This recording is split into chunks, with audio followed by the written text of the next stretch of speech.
जय श्रीराम। श्रीगुरुभ्यो नमः। ॐ श्रीपरमात्मने नमः। अथ त्रयोदशोऽध्यायः। क्षेत्रक्षेत्रज्ञविभागयोगः। श्रीभगवानुवाच इदं शरीरं कौन्तेय क्षेत्रमित्यभिधीयते। एतद्यो वेत्ति तं प्राहुः क्षेत्रज्ञ इति तद्विदः। क्षेत्रज्ञं चापि मां विद्धि सर्वक्षेत्रेषु भारत। क्षेत्रक्षेत्रज्ञयोर्ज्ञानं यत्तज्ज्ञानं मतं मम। तत्क्षेत्रं यच्च यादृक् च यद्विकारि यतश्च यत् स च यो यत्प्रभावश्च तत्समासेन मे शृणु। ऋषिभिर्बहुधा गीतं छन्दोभिर्विविधैः पृथक् ब्रह्मसूत्रपदैश्चैव हेतुमद्भिर्विनिश्चितैः। महाभूतान्यहङ्कारः बुद्धिरव्यक्तमेव च इन्द्रियाणि दशैकञ्च पञ्चचेन्द्रियगोचराः। इच्छा द्वेषः सुखं दुःखं सङ्घातश्चेतनाधृतिः। एतत् क्षेत्रं समासेन सविकारमुदाहृतम्।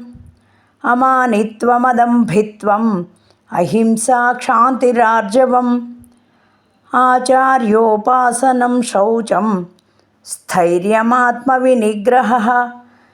इन्द्रियार्थेषु वैराग्यम् अनहङ्कार एव च जन्ममृत्युजराव्याधि दुःखदोषानुदर्शनम् असक्तिरनभिष्वङ्गः पुत्रदारगृहादिषु नित्यञ्च समचित्तत्वम् इष्टानिष्टोपपत्तिषु मयि चानन्ययोगेन भक्तिरव्यभिचारिणी।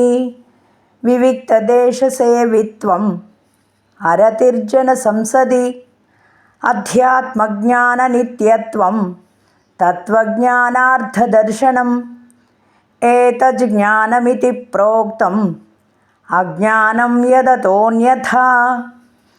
ज्ञेयं यत्तत् प्रवक्ष्यामि यज्ज्ञात्वामृतमश्नुते। अनादिमत्परं ब्रह्म न सत्तन्नासदुच्यते। सर्वतः पाणिपादं तत् सर्वतोक्षिशिरोमुखं सर्वतः श्रुतिमल्लोके सर्वमावृत्य तिष्ठति। सर्वेन्द्रियगुणाभासं सर्वेन्द्रियविवर्जितम् असक्तं सर्वभृच्चैव निर्गुणं गुणभोक्तृ च बहिरन्तश्च भूतानाम् अचरं चरमेव च सूक्ष्मत्वात् तदविज्ञेयं दूरस्थं चान्तिके च तत् अविभक्तं च भूतेषु विभक्तमिव च स्थितं भूतभर्तृ च तज्ज्ञेयं ग्रसिष्णुप्रभविष्णु च ज्योतिषामपि तज्ज्योतिः तमसः परमुच्यते। ज्ञानं ज्ञेयं ज्ञानगम्यं हृदि सर्वस्य विष्ठितम् इति क्षेत्रं तथा ज्ञानं ज्ञेयं चोक्तं समासतः। मद्भक्त एतद्विज्ञाय मद्भावायोपपद्यते। प्रकृतिं पुरुषं चैव विध्यनादि उभावपि विकारांश्च गुणांश्चैव विद्धि प्रकृतिसम्भवान्। कार्यकरणकर्तृत्वे हेतुः प्रकृतिरुच्यते। पुरुषः सुखदुःखानां भोक्तृत्वे हेतुरुच्यते। पुरुषः प्रकृतिस्थो हि भुङ्क्ते प्रकृतिजान् गुणान्।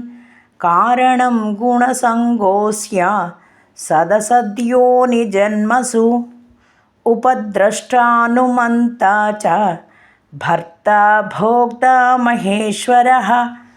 परमात्मेति चाप्युक्तः देहेऽस्मिन् पुरुषः परः य एवं वेत्ति पुरुषं प्रकृतिं च गुणैः सह सर्वथा वर्तमानोऽपि न स भूयोऽभिजायते।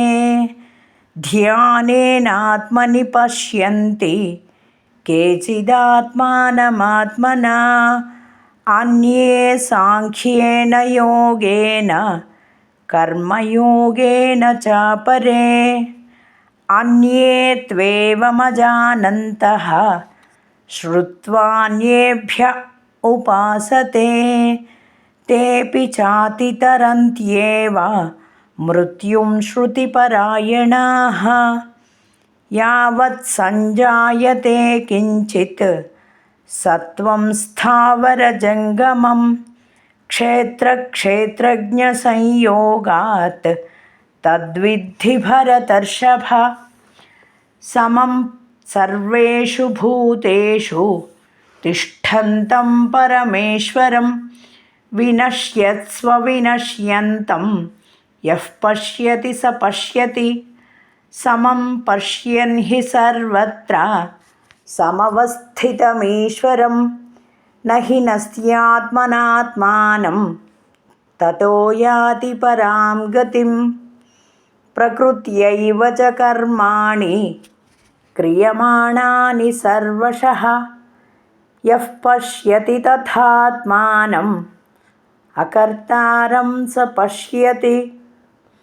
यदा भूतपृथक्भावम् एकस्थमनुपश्यति तत एव च विस्तारं ब्रह्म सम्पद्यते तदा।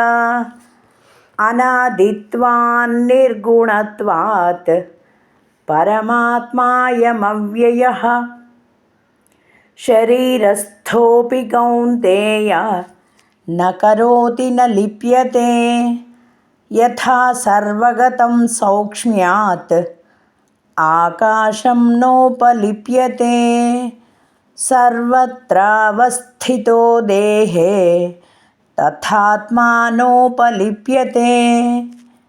यथा प्रकाशयत्येकः कृत्स्नं लोकमिमं रविः क्षेत्रं क्षेत्री तथा कृत्स्नं प्रकाशयति भारत। क्षेत्रक्षेत्रज्ञयोरेवम् अन्तरं ज्ञानचक्षुषा भूतप्रकृतिमोक्षं च ये विदुर्यान्ति ते परम्। ॐ तत्सदिति श्रीमद्भगवद्गीतासु उपनिषत्सु ब्रह्मविद्यायां योगशास्त्रे श्रीकृष्णार्जुनसंवादे क्षेत्रक्षेत्रज्ञविभागयोगो नाम त्रयोदशोऽध्यायः। जय श्रीराम।